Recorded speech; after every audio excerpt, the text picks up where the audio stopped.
আসসালামু আলাইকুম। আফিফা ব্লগ থেকে সবাইকে জানাচ্ছি স্বাগতম। আশা করি সবাই ভালো আছেন। আলহামদুলিল্লাহ আমরা ভালো আছি। এই দেখেন সুন্দর, সুন্দর কত সুন্দর ফুল।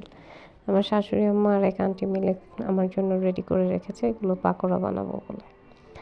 হ্যাঁ, এই ফুলগুলো কিন্তু কেনা ফুল আর কিছু ছিল আমার শাশুড়ির হাতে লাগানো গাছের।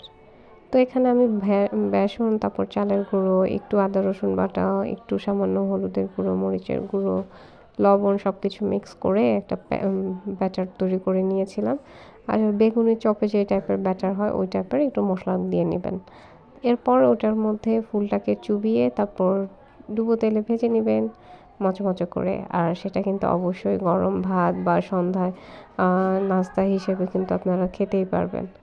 দারুণ লাগে খেতে, দারুণ অসাধারণ লাগে আমার কাছে। কিন্তু কি বলবো, আমার তো অ্যালার্জির প্রবলেম আছে। যাদের অ্যালার্জির প্রবলেম আছে তারা একটু কম খাইতে চেষ্টা করবেন যতই ভালো লাগুক।